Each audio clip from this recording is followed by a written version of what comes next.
It was always a rough childhood from the very beginning. My mother and my father both had numerous adulterous affairs on one another. Terry Strauss doesn't have fond memories of his childhood in Pennsylvania. His parents constantly fought with each other. My mother told me that she knew that she had to leave him, she had to get away from him, when one night I jumped on his back and started beating him on the back, saying, "Leave my mommy alone or I'm going to kill you." By the time Terry was 6, his parents were divorced, and he moved with his mother to Detroit. There, she married a mafia hitman who had quite an influence on Terry's life. He was a very violent man. He not only beat my mother daily, but he abused her sexually in front of me every day. A year later, Terry's father brought him back to Pennsylvania to live with his grandparents. He spent the next decade growing up in a stable home where he was involved in church. Over the years, Terry remained close with both of his parents, but he struggled to find peace. When I went to live with my grandparents, I had an anger in me that was uncontrollable. When something wasn't working right, I would very calmly go get a hammer and beat it flat and destroy things. But Terry understood the anger wasn't right and kept going to church. And this boy asked me point blank, he said, "Have you ever asked Jesus into your heart?"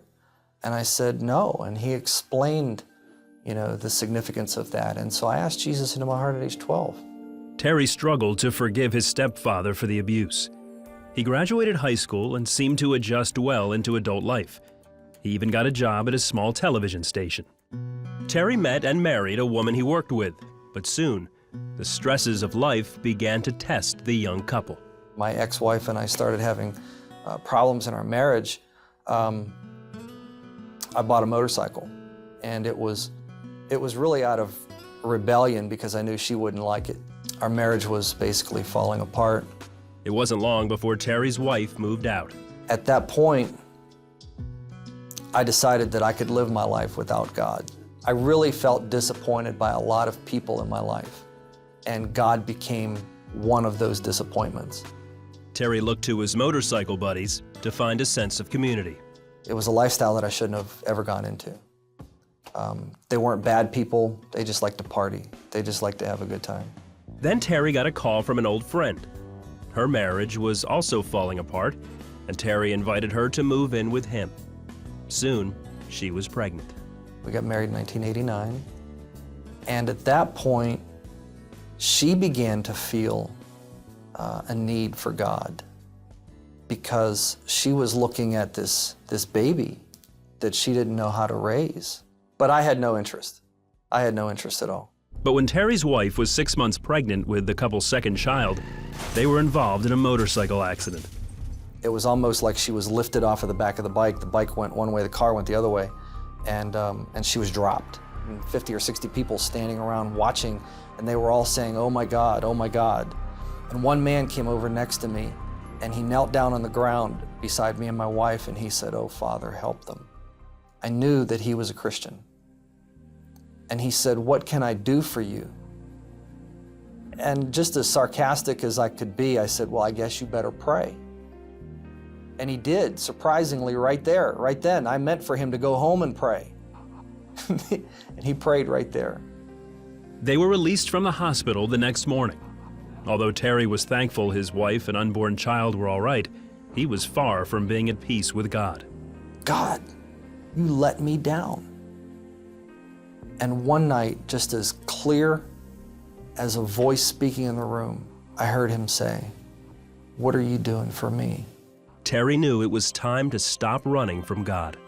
I had to take a second look at what I walked away from. And so I went back to church one Sunday morning with my wife. I just felt like God was calling me back. In 1996, he attended a Promise Keepers rally. The man on the platform said, "As we forgive those that have hurt us, it's not for those that have hurt us, it's for us." That unforgiveness and bitterness and hatred and all those things that I had held on to for so many years, it ties us to the event that caused the scar and the emotional wounding to begin with. I said, "Okay, God, I'll try you at this. And I said, I choose to forgive that man. And I knew that I had forgiven that man when I could say, Lord, if he was still alive, if he was still here, I would tell him about you, and I would want him to be in heaven with me through eternity. It's been more than a decade since Terry found a peace that changed his life. Jesus said, I've come that you might have life and have it more abundantly, and that abundant life comes out of a relationship with him. It comes out of being filled with the Holy Spirit. It comes out of the healing of emotional hurts and traumas in the past that only he can bring.